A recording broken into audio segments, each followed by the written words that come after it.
In 1984, Israel faced one of the worst economic crises in the developed world. Inflation had skyrocketed to over 400% annually.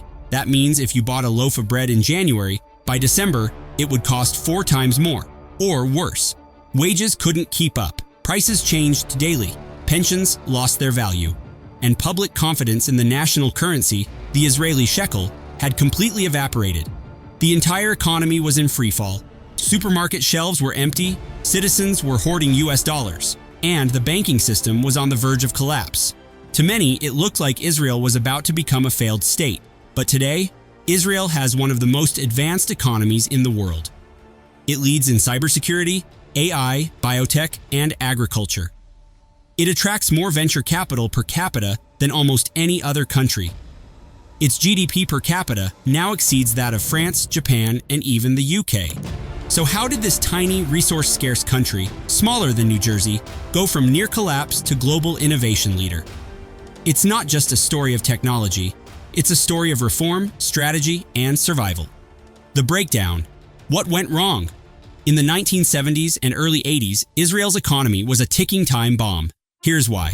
1. Massive government spending. After its independence in 1948, Israel faced near-constant warfare. Security spending became the top priority, reaching up to 30% of GDP in some years.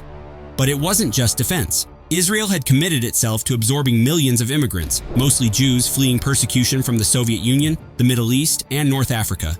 This meant building housing, infrastructure, healthcare systems, and schools from scratch, all while under threat of war. The government also owned most of the economy: banks, factories, transport, even newspapers. And many of these enterprises were deeply inefficient. 2. A socialist foundation. Israel was built on strong socialist ideals. The Histadrut, a massive labor federation, wasn't just a union, it owned entire industries. Wages were set centrally, prices were regulated, and there was little room for competition or innovation. While this system worked in the early years, by the 70s it began to buckle under its own weight. 3. Hyperinflation. To fund its growing expenses, the Israeli government printed money. The central bank had no independence. It was essentially an arm of the finance ministry. This led to massive inflation. Prices doubled every few months. Salaries couldn't keep up. People lost faith in the shekel and switched to the US dollar for everyday transactions. It created a vicious cycle. More inflation, less confidence, more dollarization, more instability. By 1983, even the major banks were exposed.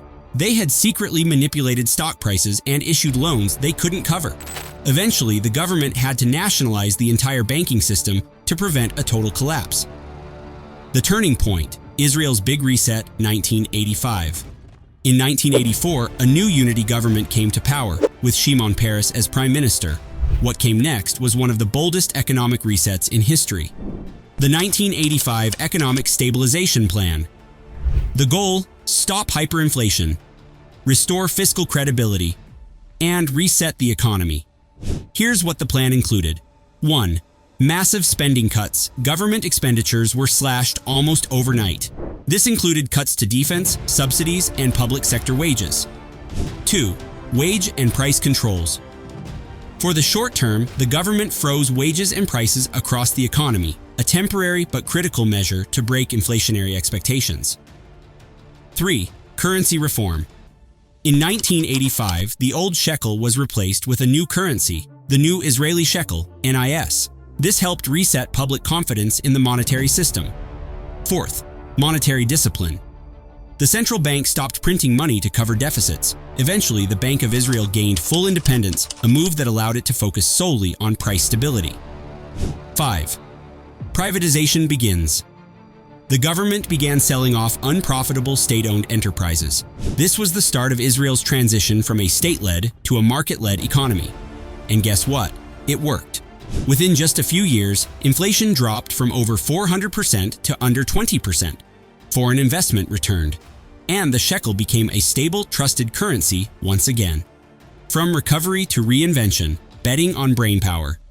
Israel didn't stop at stabilization. It knew that just cutting inflation wasn't enough.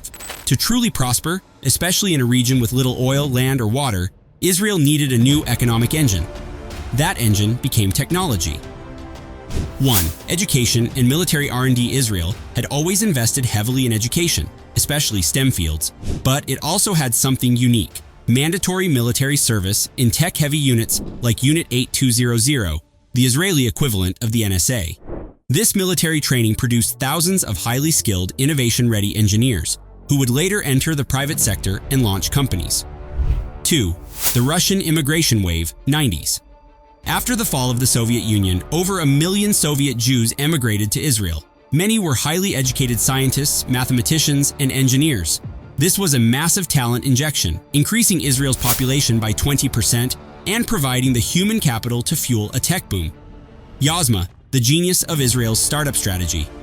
In 1993, Israel launched one of the smartest VC strategies the world has ever seen, the Yozma program. Yozma, which means initiative in Hebrew, was a $100 million fund seeded by the government. But the twist? Private investors, especially from abroad, had to match the funding. The government would take an initial stake, but give private firms the option to buy out the state's share later, if the investment succeeded. This reduced risk for early investors while aligning incentives. As a result, global VC firms like Sequoia and Accel began investing in Israeli startups. Israeli entrepreneurs gained access to capital, mentorship, and global markets. By the late 1990s, Yozma helped spawn 10 major VC firms and hundreds of startups. Today, over 10% of Israel's workforce is employed in tech, and tech exports account for more than 50% of the country's total exports. Chapter 5. Innovation from Scarcity. Israel's geography forced it to innovate. No oil? Israel became a leader in solar energy. Little water? It pioneered drip irrigation and desalination. Hostile neighbors? It built cutting-edge cybersecurity and defense technologies. Food insecurity? It became a global player in ag tech and alternative proteins. Today, Israel is home to more than 6,000 startups, one for every 1,500 people. That's the highest startup density in the world. The outcome? From crisis to global power. In just 4 decades, Israel went from an inflation-ridden socialist state to a capitalist, innovation-driven economy. Today, GDP per capita, over $55,000, R&D spending, approximately 5% of GDP, one of the highest in the world. VC funding per capita, number 1 globally, tech unicorns, dozens, including Mobileye, Waze, Fiverr, and CyberArk. Israel's success wasn't about natural resources. It wasn't about being big. It was about adaptation, intelligence, and policy courage. Lessons for the world. Israel's transformation offers powerful lessons. Even in times of crisis, decisive reform can reverse decline. Human capital, not natural wealth, is the key to long-term growth. Innovation ecosystems require both talent and targeted policy. If a tiny, isolated country surrounded by enemies can do it, any country can, but only if they're willing to rethink how economies grow and what truly creates national wealth.